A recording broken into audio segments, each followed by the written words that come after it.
సానుకూల ఆలోచనలతో జీవితాన్ని వెలుగులు నింపుకోవడం ఎలా? మనం మంచిగా ఆలోచించాలి, మంచి మాటలు మాట్లాడాలి, మంచి పనులు చేయాలి అనే సిద్ధాంతం మన జీవితాన్ని మంచి మార్గంలో నడిపించేందుకు ఎంతో అవసరం. మంచి ఆలోచనల వల్ల మన మనసు ప్రశాంతంగా ఉంటుంది, శరీరం ఆరోగ్యంగా ఉంటుంది. అందుకే మన మనసును శుభ ఆలోచనలతో నింపుకోవాలి. మన మాటలు, మన చర్యలు నిష్కళంకంగా ఉండాలి. మనసు చెడు ఆలోచనలతో నిండిపోయినప్పుడు అది మనిషిని కేవలం ఓ కీలుబొమ్మలా మార్చేస్తుంది. కాబట్టి మనసులో ఎల్లప్పుడూ సానుకూల భావనలను పెంచుకోవాలి. మన చుట్టూ ఉన్న మంచి వ్యక్తుల అనుబంధాన్ని పెంచుకోవాలి.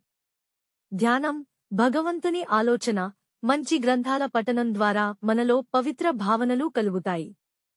ఇవి మన వ్యక్తిత్వానికి బలమైన పునాదులు అవుతాయి. మంచి ఆలోచనలతో జీవించే వారు గొప్ప వ్యక్తులుగా ఎదుగుతారు. చెడు ఆలోచనలు మనిషికే కాకుండా సమాజానికి హాని కలిగిస్తాయి. స్వామి వివేకానంద, ఎవరినీ ద్వేషించవద్దు. ప్రేమను మీరు ఇతరులకు అందిస్తే అదే ప్రేమ మీకు తిరిగి వస్తుంది అని చెప్పారు. గొప్ప వ్యక్తులు పుట్టుకతో గొప్పవారు కాలేరు.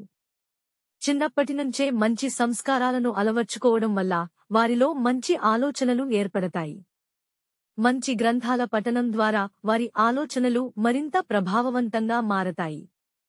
ఛత్రపతి శివాజీ తన తల్లి జిజియాబాయిల ద్వారా మంచి సంస్కారాలను, నీతిని నేర్చుకున్నారు.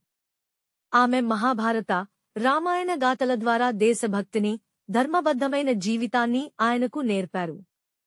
అందువల్లనే శివాజీ స్త్రీలను గౌరవించే గొప్ప సంస్కారాన్ని కలిగి ఉన్నాడు. అతని సేవకుడు ఒక అందమైన మహిళను అతనికి పరిచయం చేసినప్పుడు ఆమెను తల్లి సమానంగా చూశాడు. ఇదే అతని ఉన్నతమైన వ్యక్తిత్వానికి నిదర్శనం.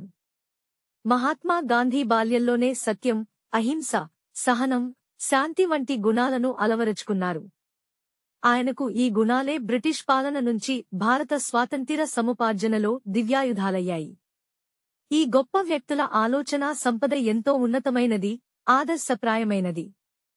అందుకే వారు అందరికీ ఆదర్శప్రాయులు, ఆరాధనీయులు అయ్యారు. మనిషిని కామ, క్రోధ, లోభ, మోహ, మద, మాత్సర్యాలు కలుషితం చేస్తాయి. ఇవి మన ఆలోచనలను, చెడుగుణాలను కలిగించేలా చేస్తాయి. మనిషి జీవితాన్ని భయంకరంగా మారుస్తాయి. వీటి ప్రభావం నుంచి బయటపడేందుకు ధ్యానం, జపం వంటి మార్గాలను అనుసరించాలి. యద్భావం తద్భవతి అనే వేదవాక్యం మనం ఎలా ఆలోచిస్తామో మనకు అలాగే అనుభవం వస్తుందని చెబుతుంది. మనం మనస్సులో పవిత్రతను పెంచుకుంటే మన చుట్టూ కూడా పవిత్రతే కనిపిస్తుంది. అందువల్ల మన ఆలోచనలను శుద్ధి చేసుకుని ప్రేమతో అందరితో మెలగాలి. భూమి మనకు ఎలాంటి ప్రతిఫలం ఆశించకుండా పండ్లను ఇస్తుంది. అలాగే మనం కూడా దయ, క్షమ, స్నేహం, పరోపకారం వంటి మంచి గుణాలను అలవరుచుకుని సమాజానికి సహాయపడాలి. ఎవరైనా ఈ విధంగా జీవిస్తే వారు ప్రశాంతంగా జీవించగలుగుతారు. చివరికి పరమాత్మునికి చేరువ కావడానికి ఇదే మార్గమని చెప్పవచ్చు. మన సంస్కృతి, మన విలువలు. ఈ వీడియోను చూసినందుకు ధన్యవాదములు. ఈ వీడియో మీకు నచ్చినట్లయితే దయచేసి లైక్, షేర్ మరియు సబ్స్క్రైబ్ చేయండి.